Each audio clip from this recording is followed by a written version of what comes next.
John Macko here from Fifth Angel, and you are listening to We Go to 11. And I just wanted to let you know that I have a solo album that's out on all of the streaming platforms. You can find it by searching John Macko Music or Zero Dash Point Machine. And I hope you check it out and you enjoy the music.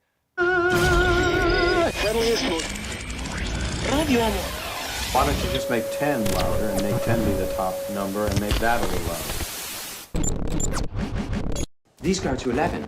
Here we have been chatting parents as they age and all that kind of stuff, but we can get into why we're really here. John, I mean, it was a blast chatting with you last time when we yeah, it was like a couple years ago, I think, when you were doing some promo for the last Fifth Angel album, when Angels Kill, and so just real quick on that, is Fifth Angel still active? Because I know you're doing this, and Ken is, God, my God, he's in Flotsam and Jetsam. He's doing Great White, Jack Russell. Well, no, he's in Once Bitten, and something else. He's doing something else too. Just going Metal Church. Metal Church. Yeah, how can I forget?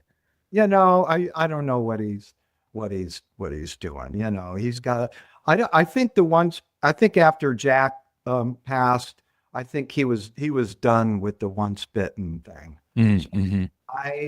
As far as I know, I don't think he has any more shows. Even though I guess that group is still trying to push on, but I don't think it's going real well, and I don't think he's a part of it. But okay. Anyway, yeah. So Ken is Ken, and he's he's busy with everything. So the answer to your question is there's not a whole lot going on in the Fifth Angel camp. However, last year was just nothing. However, for this year, there is a European tour in the works right now for the beginning of November. So it'll be another European, maybe like 2 weeks tour. And I mean, shit, that's almost almost completely booked. So we got that coming up in November, and then we do have a one-off festival in the south of France. It's a Pyrenean Warriors, and we're going to headline that, and I think that's early September. So that's really about all we've got going right now. There's no plans for another album, but never say never. Well, the one thing that always pops into my head, when you have bands that like with you guys, you have a cult following. Obviously, you have to go where you get booked, and obviously Europe is right now the place to be for you guys. But is that something that you guys would be interested in doing, like a live recording? Because I think that would be, it'd satisfy the U.S. fans for sure. I mean, we haven't gotten a full blown tour from you guys in a bit. To do a U.S. tour? I'm saying a live album. Album. Yeah. Thought never occurred to me. I don't even really know what's involved with that, to be honest. But it sounds like, well, so I'm not sure how to do that. I mean, like taking like pieces of, for example, because we did a tour about a year and a half ago, 2024. So like taking like bits of that and putting it in an album, or more on a professional level. Well, I'm thinking if you remember just kind of the old model for the classic live albums, like let's say you take like the Nugent Double Live Gonzo or something, I think that was like a couple different shows or whatever that they put into one collection that kind of encompassed the band live. Does anybody still do that? I think they're mostly done bits and pieces, kind of like we were talking about. They'll take a song here and there. It's not a bad idea, but obviously it's going to involve quite a bit more than recording off of somebody's phone. Sure. Yeah, for sure. So if there would have to be a professional company, sound company that would, have to be involved, because that would probably require, obviously, first of all, it would have to be a good take. Sure. And it would have to go through the proper, a recording. It would have to be real quality, probably going through a board. And so I think that would be a little bit of a project. And of course, the first thing is the cost. Who's going to pay for that? Sure. We would. I don't think that's something that we could afford to do on our own, but we would need label support to pull something like that off. But I think it would be cool. Sure. Sure. But I would like to do a U.S. tour at some point, because we always do. Whenever we do a tour, it's always in Europe. But of course, there's a lot of people. We have a good fan base here in the States. But of course, that touring in the States is a whole nother thing. And trying to make it just even so you're breaking even is very difficult. I would love to try to do it. I think we would have to. It would have to be like a multi-band, billing. I don't think we could go out and headline our own club tour. We'd be like 100 people or 150. Well, what do you think now that you have an in with Metal Church, that we twist Ken's arm into doing like a double duty?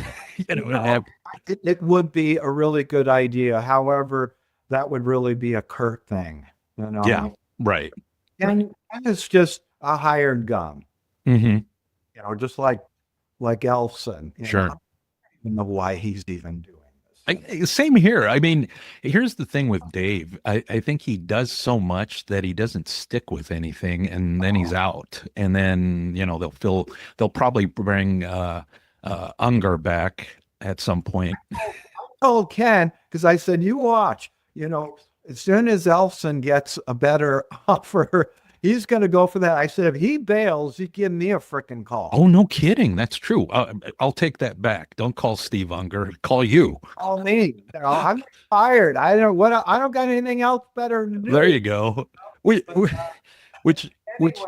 go ahead. Honestly, would be a great thing is to do like a billing, Metal Church, Sanctuary, Fifth Angel. Oh, can you imagine? I mean, to me, it's a no-brainer, but then again, I'm not a booking agent or a promoter, but wouldn't you think that Oh, yeah. That has value, and the all the bands have some level of notoriety, right? I mean, Metal Church, Sanctuary, Fifth Angel, yeah. People would come. Yeah. But I don't know who to talk to put something like that together. Well, maybe somebody will watch this and go, that's not a bad idea. Because to me, it's a no-brainer. Sure. Right. Well, okay. So enough Fifth Angel. We got cut up to speed on that and everything. But you have, 0 point machine here, right? Yep. So, okay. So tell me about this, because to me, again, you sent me this, and it is modern. I don't know, what would you call it? I'm almost say like it's got progressive elements. It's got a little bit of modern metal to it, contemporary rock. Yeah, it's a little bit of a hodgepodge. A guy, there was a guy, I just recently got a review from a guy over in Europe, and he really loved it. He said, for me, this is really like John Macko's like an experiment, type. Like, yeah, it Okay. really, so it's, these are, I guess it would be a representation of really who I am as a musician and a music lover. Because you're right, it's a little all over the place. But what it represents are my musical ideas that have evolved. In one, some of them have evolved the way I sort of planned it, but some of them just evolved just completely different just because of the people that I brought into the fold. But in a nutshell, I've been composing songs for Fifth Angel since the Time Will Tell album. I've never been a real big part of the songwriting team. And the reason is because I've always found it very difficult to write for Fifth Angel, because Fifth Angel has a specific style and sound. And I have made many attempts in the past. Some of my ideas have made it on the albums that I was involved in, and some of them didn't. So I sort of, about a year or so ago, was just taking inventory on my computer. Let me look at some of the shit that got passed up by Fifth Angel, and ideas that I've been working on, for probably the past 10 years, and some very recent.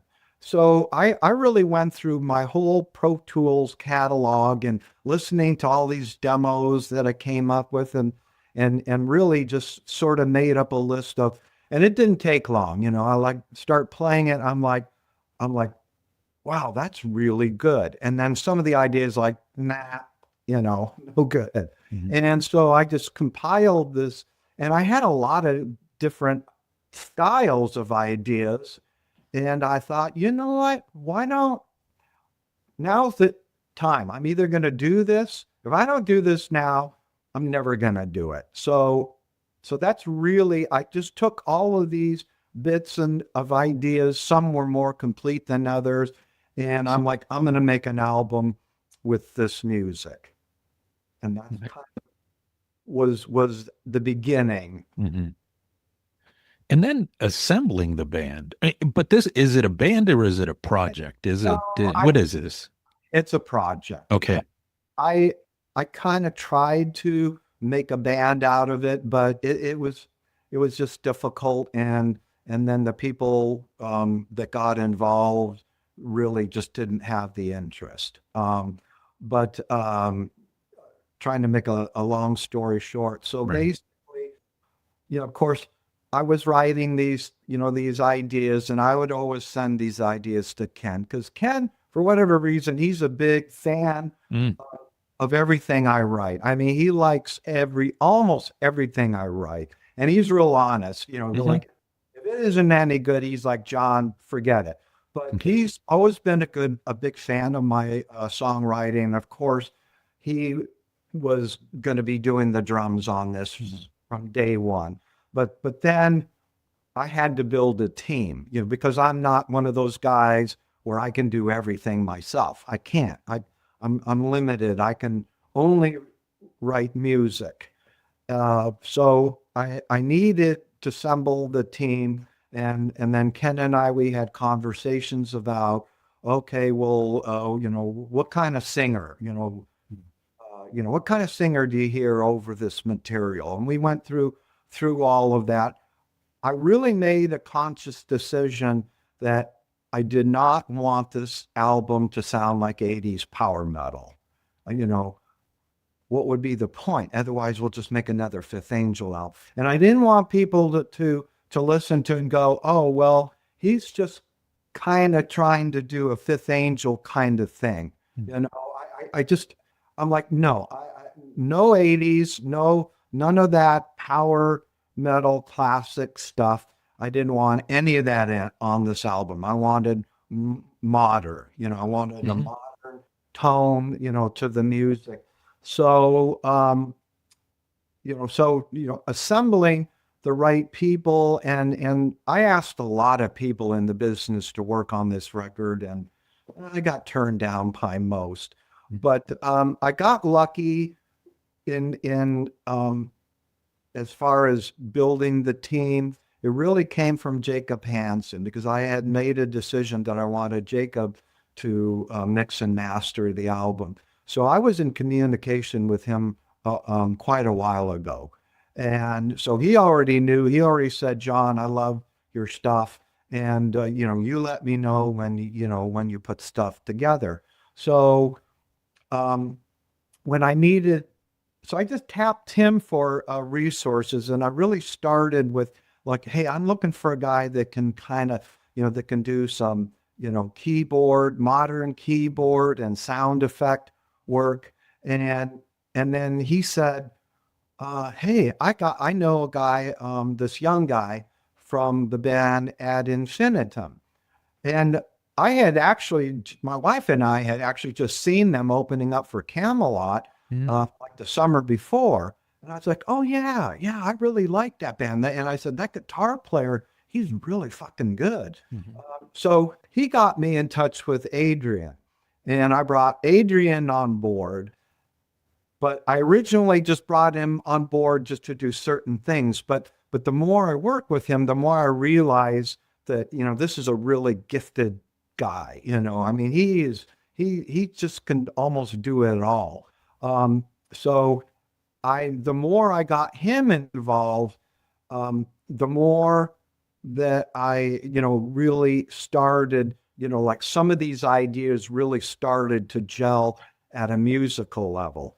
And then of course, we needed a singer. So I asked Adrian, I said, hey, you got, a singer that would be fit with this project that we're working on? He said, well, as long as you don't need a screamer, I know a gal who I think would fit perfect. And I said, no, fuck the screaming. And that's another thing I didn't want to do, because it's so overdone now. The whole, whatever growling or whatever, all that. Sure. Like the melodic death metal type stuff. Right. Like Ginger or Poppy or, sure. Oh yeah. Or Enemy. It's just everybody's doing it. And I said, and there was another thing, I don't want to do what everybody else is doing. So no 80s and no, screaming.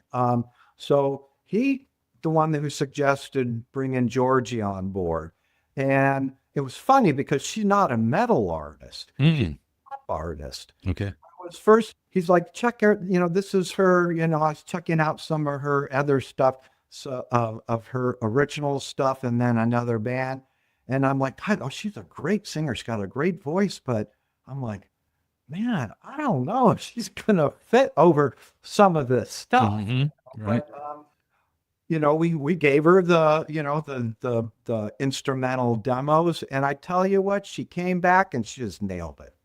I'm like, perfect. Nice. And that was my team. That core team just sucked up, and then the ball just started rolling, and we were just knocking shit out like one song a week was just done, and of course, Ken does his drum tracks in a day. So that's really how the whole thing really, I got lucky, and I just found the right people that really brought what I was doing here and just brought it to the next level. Nice. Yeah. One of the things that's interesting here, because there is a parallel. I don't know how familiar you are with the band that Alex Lifeson did after Rush, Envy of None. But I do remember, and I may have listened to a couple of the tracks, but I don't really remember. But it is interesting because there's some parallels with what your concept and kind of what he set out to do. I mean, he didn't want anything to sound anything remotely like Rush. It's totally different. and that was kind of the mandate, and no 80s, nothing. It's almost kind of like atmospheric rock of some sort with the female vocal.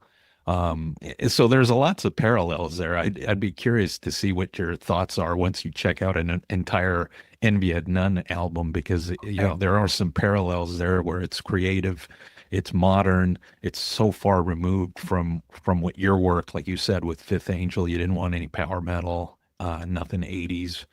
You just wanted to do this in this particular sound and theme, which brings me back to, I mean, this isn't necessarily a concept album, but I think there's recurring themes throughout, isn't there? It is absolutely not a concept album. However, you're the second person that is kind of asked about that, and I'm like, no. Well, first of all, I'm not writing the lyrics. Unlike Mr. Mary, who is, Right. he's so talented, not, he can write a complete song by himself. He does all the lyrics, he does the vocals, he does everything. I unfortunately don't have that gift. So I really had no prior concept what the lyrics, what the story is going to. I gave that all to Georgie. I said, Georgie, you write whatever you feel, for the music. And so she came up with everything with the exception of Anastasia. Anastasia was my idea. And that's basically, the story about one of, it's the real life story of Vlad Dracula, Dracula. Oh, yeah. He's a real guy. He was a real guy. And it was about one of his wives, and she did kill herself.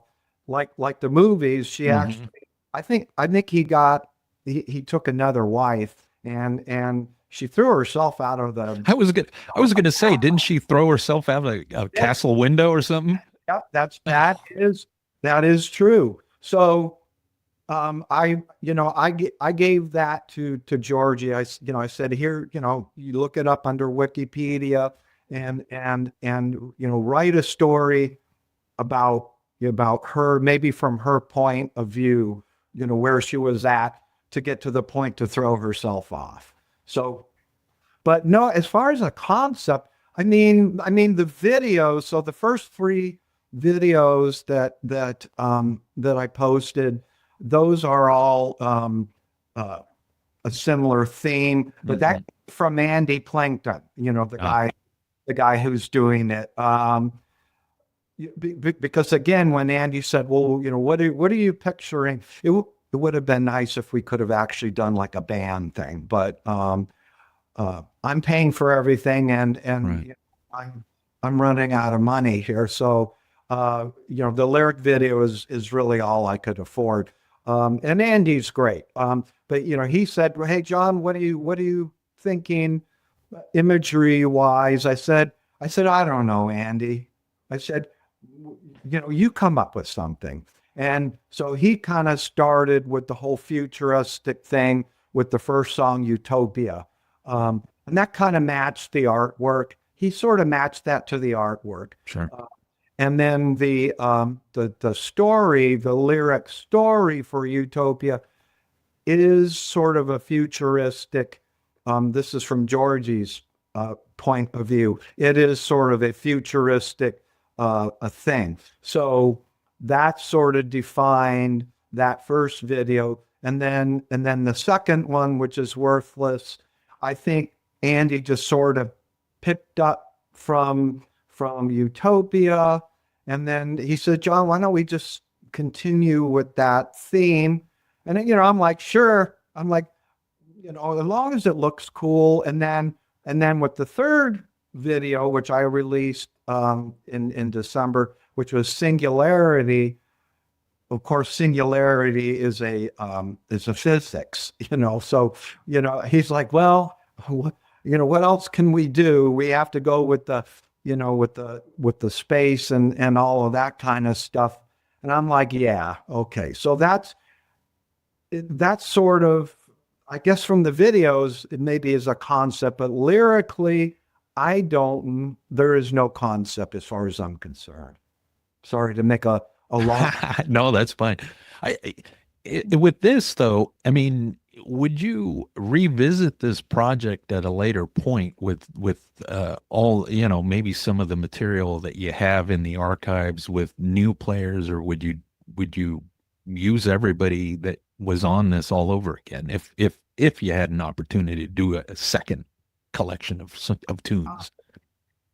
Well, depending upon, you know, how well this does, and I still don't really know how well it's doing. But I think if there was a strong demand for it, and that would go for touring as well, you know, because it would take a strong demand, you know, to make it viable to take this on the road. But to do another album, well, first of all, I financed everything myself. No.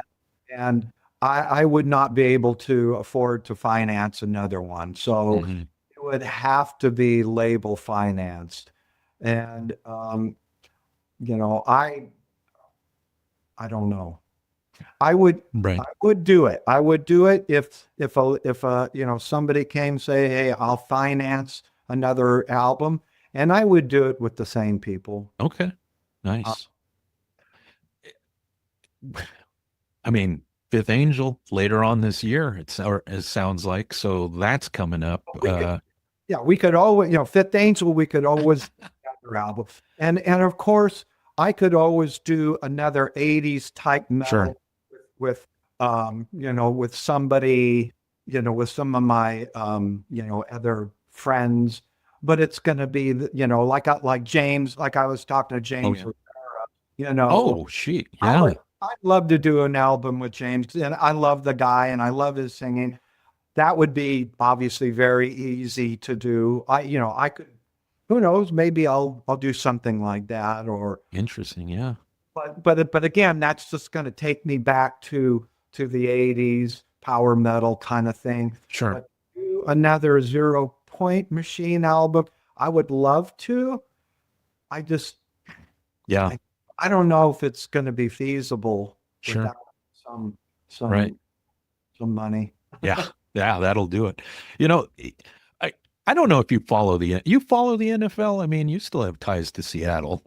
For Seattle. What did you think of that? I mean, they're man. I mean, they're pretty dominant.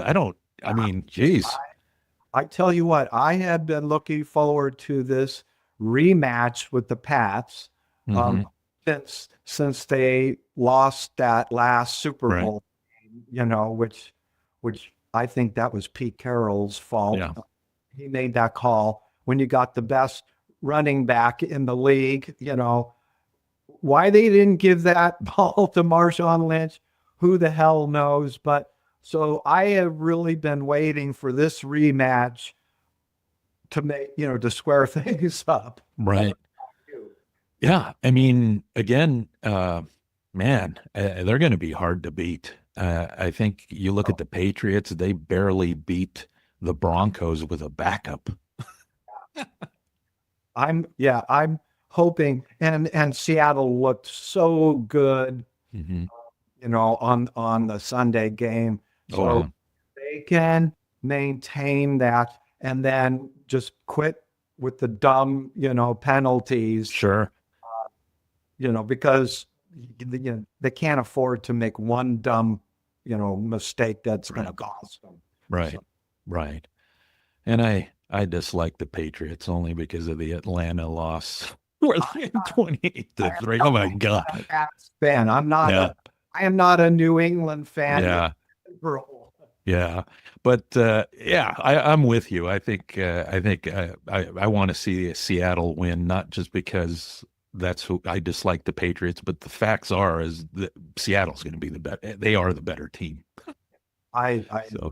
So, you know, this is going to be for We Go to 11. If you remember last time we chatted, you know, this has a Spinal Tap-esque type of title to it, this interview that we're doing. Well, last time we chatted with you, I asked you about a Spinal Tap-esque type story, and you were, I think the story you threw out was the one where I think you were in Hawaii and some guy socked you or something like that. I don't know if you have another story that you could share that's Spinal Tap-esque.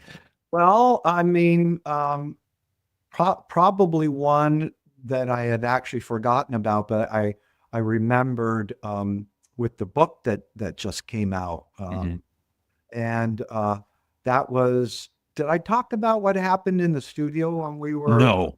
Okay. Oh, okay. So, yeah, this is definitely Spinal Tap, and I even have the picture to prove it. But when we were doing basic tracks.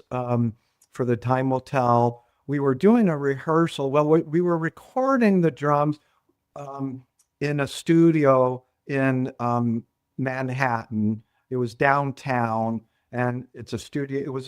It's not there anymore, but it was called Media Sound, and it was kind of like a church or something that had been converted into a studio.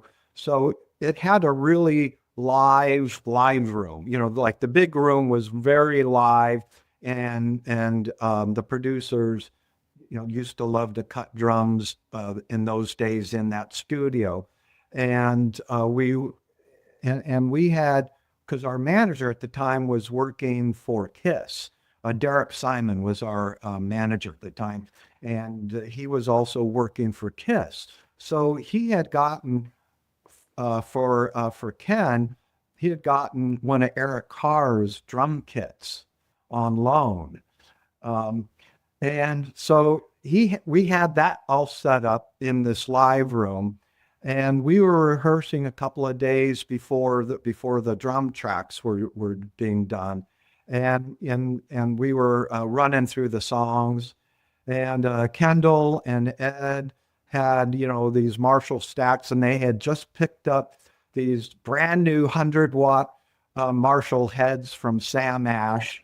I think they were $500 back then, brand new 100-watt. And then there was a bass rig that was supplied by this studio guy, and his name, what was Artie? His name was Artie, and he was like a studio gopher, and he would supply equipment to all of the big studios, in town, and whatever you need. But he was like a typical New Yorker with the accent, whatever. What do you need? You like bada boom. He would supply all the equipment for like the guests on on the Letterman show, and you name it. But he was the go-to guy. He'd come in and he'd tune up all the drums. So he brought in a rig for me, and it was a dual rig. I'm sorry, I'm making this story long, but I got to tell you. No, it's fine. So it was a dual rig bass thing, head, and then it had a cabinet on the top, and then it had a big subwoofer on the bottom with the old-fashioned 18-inch bass speaker. Of course, they don't use those anymore. Anyway, so we're playing away, and I mean it's loud as fuck in this room, and I'm trying to keep up with the drums and the two Marshall stacks, and I'm having to keep turning up the volume on this bass amp, and like I don't have a whole lot of room, and it doesn't go to 11. So we're playing away, and I start smelling something. I'm getting that smell, like that electronic, smell when Right. things are starting to heat up. I know there's a word for it. And so I would go over to the amp, and I'm smelling, I'm looking at it. And I'm like, I don't want to see anything. Turn it up some more. Keep playing. All of a sudden, I really smell. I'm like, fuck, something smell. I turn around, and I'm looking at the stack, and all of a sudden, on the woofer, Smoke starts pouring out of it. I'm like, holy fuck, what's going on? Then it burst into flames, caught on fire. Wow. It's like everybody's like, the fucking thing's caught, the cabinet is caught on fire. And then Terry Brown, who Yeah. was the producer, because he was in the console room, listening. And all of a sudden he runs into the studio with fire extinguisher and puts the fire out. Wow. That's That's awesome. That's a good one. See that I didn't know that you were going to be able to top the Polynesian guy who's socking you or whatever. yeah, and that is in the book. And Nice. actually the picture of the cabinet. Oh, that's in there, huh? That's in there. Yeah. So. All right. Hey man, it's always a blast chatting with you. I hope to do it again, maybe down the way when we can talk some more Fifth Angel at some point, or whatever happens down the way as you guys get further into the year and you start to do some stuff prior to Europe, or maybe even after you get back. That'd be awesome to chit chat again. But I think the one thing I'll give you an opportunity to do is let people know where they can find the tunes, and then at the tail end we'll have you do an intro to this so we can tag it at the front, and then we'll wrap it up. So there you go. So where can people find the tunes for the new project? Well, the streaming, as far as the streaming, it's on all of the streaming platforms. Okay.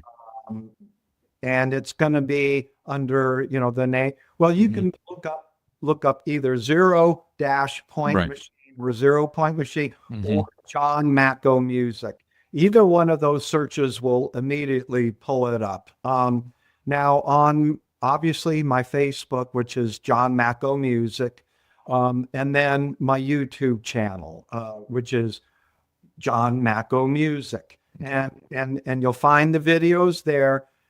And then of course, in the video description, there's a link, to all of the streaming platforms, where you click one link and then you get Right. here for Like a link tree type thing. the link Yeah, tree. we'll add those on here too. We'll tag those so real- make sure people see them. It's real easy. They Nice. can find it on everything. Fantastic. Hey man, like I said, a blast chatting with you. Love the tunes.